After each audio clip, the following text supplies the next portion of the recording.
Cis রেখে দেশে যাওয়া আসলে কতটুকু নিরাপদ? হ্যালো এভরিওয়ান, আসসালামু আলাইকুম। আজকে শোনাবো দীর্ঘ ১০ বছর পরে পর্তুগালের রেসিডেন্স পারমিট। উনি আসলে ১০ বছর ইউরোপের বিভিন্ন দেশে ছিলেন। এরপরে ১০ বছর পরে এসে পর্তুগালের রেসিডেন্স পারমিট নিয়ে গত ৪ দিন আগে দেশে গেছে এবং যাওয়ার পরপরই উনি সিস থেকে এই যে স্ক্রিনে দেখতে পাচ্ছেন একটা লেটার। এই লেটারটা ফ্রান্সের যে নাগরিক তথ্য কমিশন সিনিল, সেইখান থেকে তিনি এই লেটারটা পেয়েছেন। তো সেই ভাইয়ের এই করুণ কাহিনীটা নিয়ে আজকে আপনাদের সাথে আলোচনা করব। তো এই ভাই ফ্রান্সে যে অ্যাজাইলাম সিক করার পরে উনি ওনার কেসটা শেষ না করে এইখানে পর্তুগালে এসে পেপারসের জন্য অ্যাপ্লাই করে অনেক চড়াই উতরাই পার হয়ে উনি লাস্ট ৩ মাস আগে পেপার পাইছে। পাওয়ার পরে টিআরসি কার্ড পাওয়ার পরে উনি দেশে যাওয়ার চিন্তা ভাবনা করে। তো দেশে যাওয়ার চিন্তা ভাবনা করার পরে লাস্ট ৫ দিন আগে উনি আসলে দেশে গেছেন। তো এখন যেটা হয়েছে, সিনিল থেকে ওনাকে পেপার পাঠানো হয়েছে, কারণ উনি সিনিলে আসলে ওনার সিসটা রিমুভ করার জন্য অ্যাপ্লাই করছিলেন।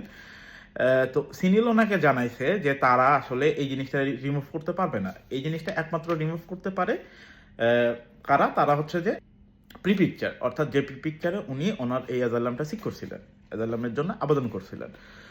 তো এখন আসলে এই চিঠিতে মানে অত্যন্ত গুরুত্বপূর্ণ একটা কথা বা অত্যন্ত বেদনাদায়ক একটা কথা তারা বলছে। সেটা হচ্ছে যে যদি তিনি এই সিস রিমুভ নিয়ে কোনো পদক্ষেপ না নেন বা এই সিস রিমুভ নিয়ে তাদের সাথে যোগাযোগ না করেন, তাহলে তার যে ইউরোপে যে ভ্রমণ আছে এর উপরে বিধিনিষেধ আরোপ করা হইতে পারে বা কোনোভাবে তার উপরে দেখা গেল ইউরোপে তিনি আসতে পারবে না, এরকম কোনো একটা নিষেধাজ্ঞা আসতে পারে।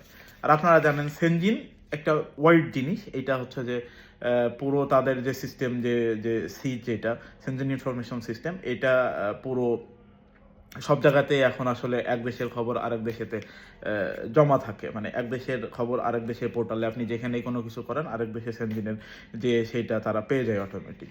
তো এই যে প্রবলেমটা, আল্লাহ না করুক যদি ওনার আশায় কোনো ধরনের ইমিগ্রেশনের ঝামেলার মধ্যে পড়তে হয়, তাহলে ১০ বছর পরে এসে আসলে ওনার জিরো হবে, ওনার অ্যাচিভমেন্ট কোনো কিছু থাকবে না।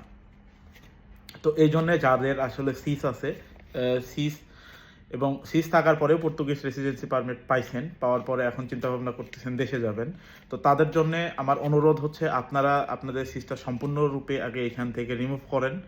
একজন ইমিগ্রেশন লয়ারের সাথে কনসাল্ট করেন, করে আপনার সিসটা পুরোপুরি রিমুভ করে দেন দেশে যান, যাতে কোনোভাবে আপনাকে কোনো বিপদে না পড়তে হয়। তা ধন্যবাদ সবাইকে। আর এইটা আসলে সচেতনতার জন্য সবার কাছে ছড়িয়ে দিতে পারেন, যাতে আমাদের এইখানে আসলে অনেক ভাই আছে যাদের সিস আছে বা ছিল, যারা দেশে যাওয়ার প্রস্তুতি নিচ্ছেন বা যাবেন, তারা আসলে এই জিনিসগুলো যাতে টোটালটাকে মেনটেন করে তাদের সিস্টেম